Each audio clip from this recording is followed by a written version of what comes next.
Ya estamos con Carlos Cuesta, director adjunto del grupo Libertad Digital. Carlos, un placer como siempre, ¿cómo estás?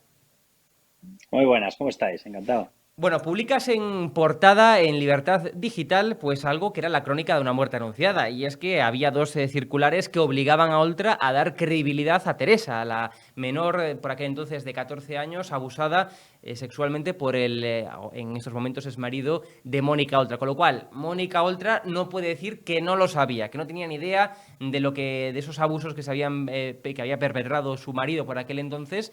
Y desde luego había circulares, como tú publicas, que obligaban a Oltra a darle credibilidad a Teresa.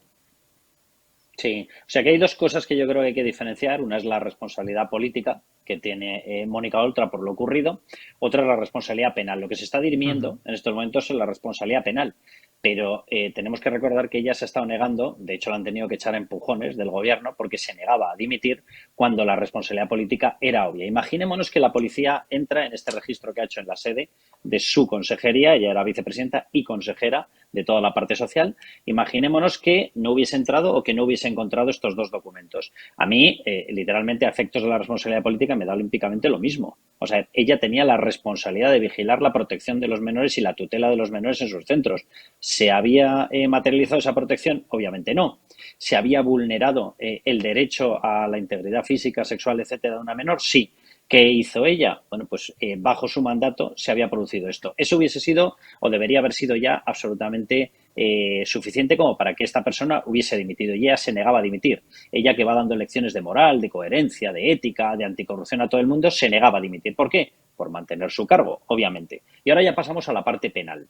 Vamos a ver, en este momento lo que se está dirimiendo es si no solamente no hubo esa protección, sino el hecho de que no hubiera esa protección era directamente porque ella pretendía que no la hubiera. ¿Para qué? Para proteger o su carrera política o para proteger la seguridad de efectos judiciales de su entonces marido, que hay mucha prensa que está poniendo ex marido. No, no, cuando cometió los abusos no era Ujú. ex marido. Ningún ex marido de Mónica Oltra cometió abusos. Cometió abusos su marido, porque en aquel Ujú. momento era su marido. ¿Vale? Posteriormente es cuando ya rompen la relación. Y en estos momentos lo que sabemos es que efectivamente la policía entra, hace ese registro y dos instrucciones, una del año 2004 y otra del año 2013, relatan perfectamente y detalladamente cuál es el protocolo de protección a los menores en el momento en el que detectas un caso de estos. Y los dos obligaban a poner en conocimiento de todas las autoridades inmediatamente lo ocurrido. ¿Sucedió así? No sucedió así. Pero es que además, incluso en la propia defensa, Mónica Oltra ha negado que ella tuviese conocimiento de ese protocolo y ha negado que existiera un protocolo. Bueno, pues se ha detectado las dos circulares, que la una, la de 2013, sustituía a la de 2004 y eran las dos que han estado operativas durante todo este periodo y tenía en su propia sede copia de las dos circulares, copia de las dos instrucciones. Por lo tanto, no solamente es que hubiese un protocolo, sino que lo conocían, lo tenían, disponían de él y no lo aplicaron. Entonces yo, sinceramente, de cara al proceso judicial que puede haber aquí, hombre, que tú hayas estado negando hechos tan evidentes como esos, Ujú. como que no te sitúa en muy buena posición. Desde luego. Vamos a cambiar de tema, Carlos, porque claro, después de la debacle, de la Mm. hecatombe del PSOE en Andalucía, pues viene todas las lamentaciones. Explícame el extraño caso, Carlos, de que no se podía bajar el IVA de la factura de la luz porque la Unión Europea nos lo permitía, porque era una medida cosmética, y casualmente después de las elecciones en Andalucía, pues ya se puede bajar el IVA de la luz. El Pedro Sánchez anunció pues que se baja del 10% al 5%, pero no era que no se podía, Carlos, no era que la Unión Europea no lo permitía, no era que era una medida cosmética. Mira, vamos a ver, aquí lo que se está ganando, y es nauseabundo decirlo, es tiempo de recaudación. Tengamos en cuenta que el recibo de la luz en febrero del año 2021, voy a repetirlo porque no estoy hablando de febrero de este año, estoy hablando de febrero del año 2021, el recibo medio de un hogar medio en España de la luz era de 55 euros. A partir de ese momento empieza una escalada brutal que rebasa los 100 euros en octubre de 2021, ¿vale? Bueno, pues durante todo ese tiempo nos han estado engañando, nos han estado diciendo que no hacía falta hacer nada porque eran factores totalmente temporales, que todo iba a pasar, que era pasajero, que no nos preocupáramos. Repito, la escalada es desde febrero de 2021, ¿vale? Y desde ese momento no se ha hecho nada. ¿Por qué? Se ha ido negando que una rebaja de impuestos fuese a ayudar, pero vamos a ver, por amor de Dios, si el recibo, la mitad son impuestos y la mitad es el consumo, ¿cómo no va a ayudar que de la mitad usted empiece a rebajar? ¿Cómo no va a ayudar? ¿Cómo no va a ayudar? ¿Cuál es la explicación? O sea, de verdad que volvemos a Barrio Sésamo, nos lo tiene que explicar Supercoco. O sea, por Dios bendito. Pues claro que si tú bajas de la mitad de ese 50%, le quitas 10 puntos, pues serán 40. Si le quitas 20, serán 30. ¿Cómo que no rebaja? Claro que rebaja. ¿Por qué no lo han hecho? Porque durante todo ese tiempo nos han estado esquilmando fiscalmente. Porque todo incremento del precio consumido, como los impuestos son proporcionales, repercute en una mayor recaudación fiscal. ¿De quién? De la hacienda de Pedro Sánchez. Claro. Durante todo este tiempo nos han estado engañando, literalmente engañando. ¿Por qué nos dijeron que el decreto con el cual iban a bajar, ya tenemos la excepción ibérica, la excepción ibérica? Yo la única excepción ibérica que empiezo a conocer es la del salchichón ibérico, literalmente, y la del jamón ibérico. O sea, porque es que no ha habido ninguna otra. Si tú analizas lo ocurrido, oye, nos lo empezaron a hablar de ello en marzo, ¿vale? Dejaron pasar Semana Santa. En Semana Santa nos argumentaron que, claro, que se habían ido de vacaciones todos los funcionarios que tenían que trabajar en ello. ¿Pero qué me está usted contando? Sí, Luego es una increíble. negociación absolutamente eterna con la Comisión Europea. Es que no me dejan, es que no sale. Oye, y qué casualidad, todo el tiempo en el cual la gente que ha estado consumiendo calefacción eléctrica veía cómo se disparaba el recibo de la luz para no quedarse congelados en sus casas. Y durante todo ese tiempo, oh, qué casualidad, todo era burocracia, era imposible sacarlo, porque faltaba un funcionario, faltaba una grapa, faltaba el sello con el que enviarlo a Bruselas. ¿Pero qué me están ustedes contando? Han estado eludiendo todos los meses de consumo extra por el frío de un montón de gente que utiliza o complementa calefacción eléctrica o calefacción eléctrica.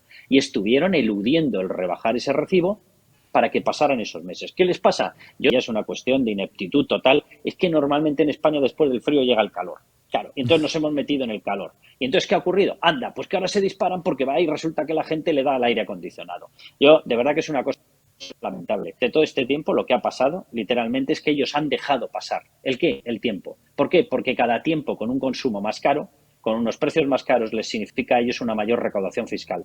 Nos están saqueando fiscalmente. Nos están saqueando fiscalmente. Totalmente. Pero lo que está claro, Carlos, es que la panacea, que lo estás diciendo, de la isla energética no funciona. La panacea, que va a ser la bonificación de 20 céntimos, tampoco funciona. La subida de precios se han comido esa bonificación de Pedro Sánchez. Lo que está claro es que la panacea también de los fondos europeos no están llegando a la economía real. Se han ejecutado tan solo un 5% de esos fondos europeos y una parte de ellos fueron para reformar el Palacio de las Marismillas de Pedro Sánchez. La pregunta es, ¿va a aguantar Pedro Sánchez, Carlos, hasta el final de la legislatura con todo esto que se le está viniendo encima?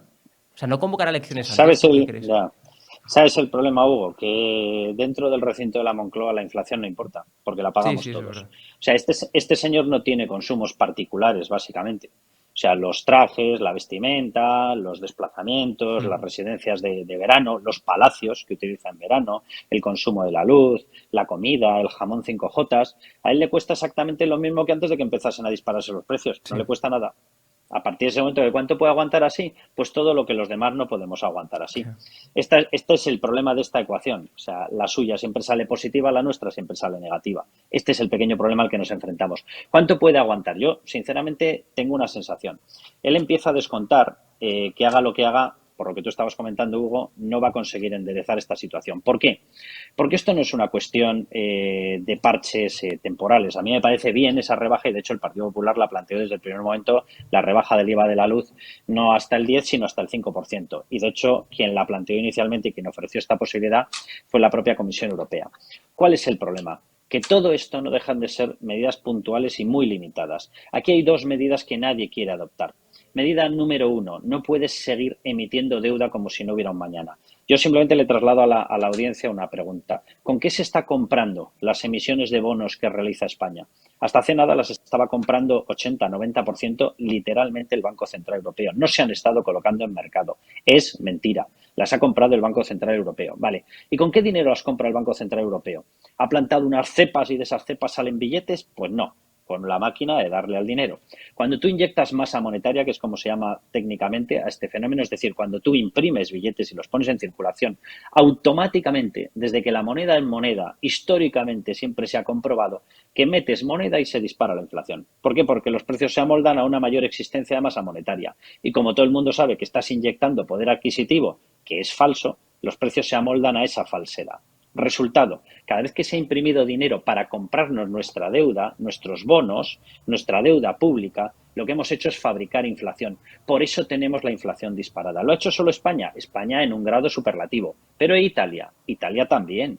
Y lo han hecho el resto de países también, quitando muy poquitos países, todo el mundo y sobre todo la Unión Europea especialmente, tienen sus deudas públicas disparadas. ¿Por qué? Porque ningún político ha querido hacer lo que tenía que hacer, que era, en vez de comprar votos en base a subvenciones, chiringuitos, bonos no sé qué, pagos para aquí, pagos para allá, pagar a los socios de gobierno. ¿Cuánto quiere usted para las inversiones en Cataluña? Tanto. ¿Cuánto quiere usted para las inversiones en País Vasco? Tanto. Aquí lo tiene. ¿Cuánto quiere usted Podemos para todos sus chiringuitos y para enchufar a esa gente? ¿Cuánto quiere para políticas feministas ultra? ¿Cuánto quiere para supuestos chiringuitos que dicen que nos van a solventar el tema de la inmigración y no solventan absolutamente nada? Y han regado dinero a todo el mundo. Ese dinero ha sido colocado en emisiones de deuda y esa deuda ha sido comprada emitiendo billetes y esa emisión de billetes nos ha generado una inflación masiva.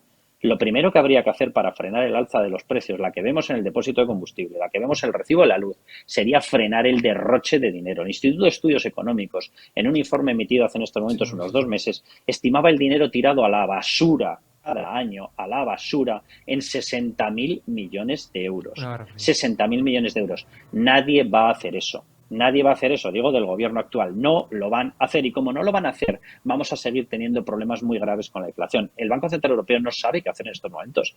Quiere restringir esa compra de bonos, pero si restringe la compra de bonos, las economías se le caen porque hay tantos compromisos de gasto que quebrarían automáticamente. Y segunda gran reforma estructural. Necesitamos una energía que nos dé continuidad a nuestro sistema, que nos dé estabilidad y que sea barata. Solo hay una, se llama energía nuclear. Se lo voy a dedicar a todos los ecologistas encantados de haberse conocido. Solo hay una energía que a España en estos momentos, porque no tenemos gas y no tenemos petróleo, por cierto, no tenemos gas porque hemos prohibido el fracking, porque en España hay reservas vía fracking de gas natural para 70 años, pero hemos decidido que no lo explotamos, porque es que somos rico-pobres o pobres-ricos, un nuevo calificativo que debe englobar ese tipo de personas que podrían vivir mucho mejor, pero por sectarismo se niegan a vivir mejor. Bueno, pues la única energía a la que podríamos echarnos en brazos de ella para que nos aliviase la situación es la nuclear. Pero es que toda la progresía se ha convertido en antinuclear. Y cuando les preguntas por qué, ni uno solo sabe contestarte. O mejor dicho, claro, si te contestan que es un plan político, como que quedan un poquito mal. Claro. Bueno, pues como no queremos hacer ni una reforma estructural del gasto, de acabar con el derroche, ni queremos hacer una reforma estructural de la energía, estamos como estamos. Y lo del IVA, pues algo ayudará, pero no es la solución definitiva, ni muchísimo menos. Desde luego. Carlos Cuesta, como siempre digo, que Dios nos coja confesados, porque nos va a hacer falta. Sí, sí. Qué barbaridad. Y bien alimentados. Y bien alimentados, totalmente. Carlos, un placer como siempre, un fuerte abrazo, gracias. Un abrazo fuerte.